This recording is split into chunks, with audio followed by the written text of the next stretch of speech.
Hello and welcome to today's Ammachi Yemba Nenapu.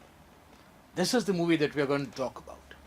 It is an adaptation of the play Akku, and which itself is a compilation of short stories written by renowned Kannada writer Vaidehi. The plot revolves around Puttamate, a role that has been played by Radhakrishna Urala, who's a widow.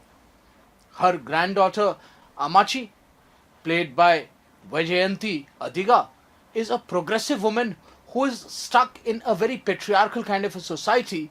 And then there is Akku, played by Deepika Aradhya, a zany middle-aged woman who goes around imagining that she's pregnant after her good-for-nothing husband has suddenly disappeared. Now, everybody, all three of these characters, seem to be stuck in their own set of problems.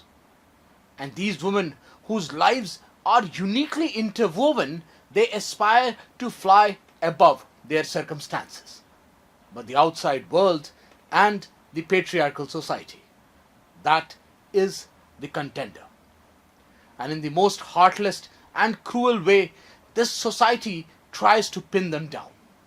Puttamate, a helpless widow who is at the mercy of Sheshamma's family, an upper caste clan in a small village in the coastal region, is somehow or the other more worried about the future of her own granddaughter.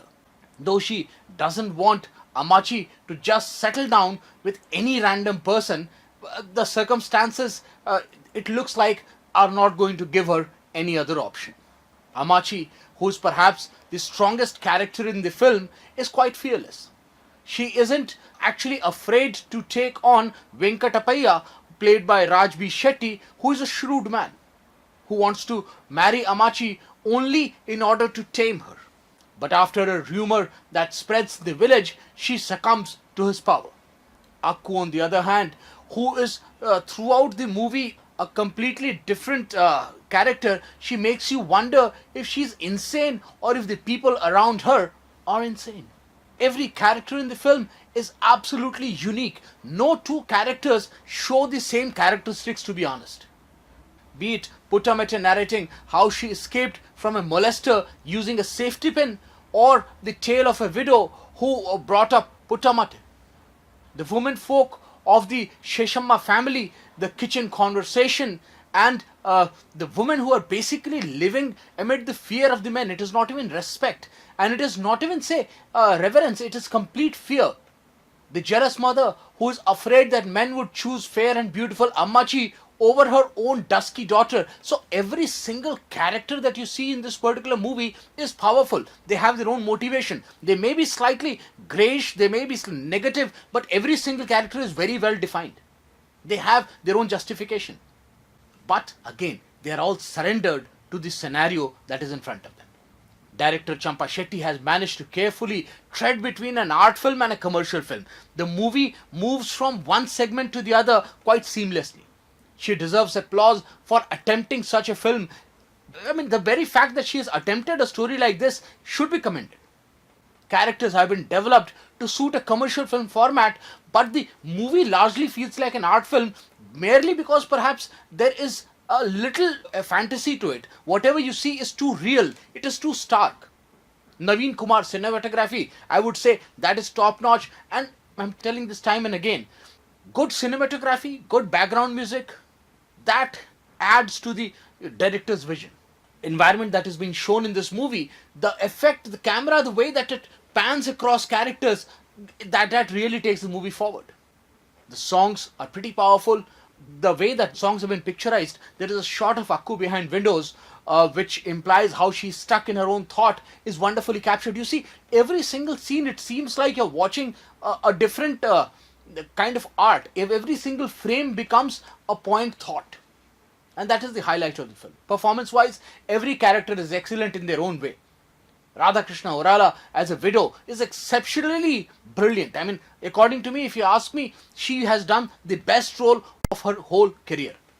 Though in a few scenes, you can figure out that it is a man playing a woman. You tend to ignore it for the performance sake. Vaijayanti and Deepika as Ammachi and Akku respectively have played their part very well, while Raj Shetty is very good at what he does. Writer Vaidehi is also seen in a small role. The movie is around 2 hours long, which is, according to me, slightly longer than what this movie deserved. Although I've told you that the movie has a very strong narrative, but you want a movie like this to get over just when people think, when is it going to get over? That was somewhere around 20 minutes before the movie ended. The commercial aspect of the movie, the commercial film lover, stops at somewhere around 20 minutes before the end to ask the question, when is it going to end? Songs, they start out of nowhere. They are not a part of a distraction, they are a part of the narrative. They start at a time when you do not think it's going to start, because there is no situation that is getting created for the song. Generally what happens is there are situations that are created for the song to come up. Ammachi Yemba Nenapu, this movie does not have situations. This just has songs that blend as a part of narrative, and it almost becomes like a voiceover from the background by the writer or by the director.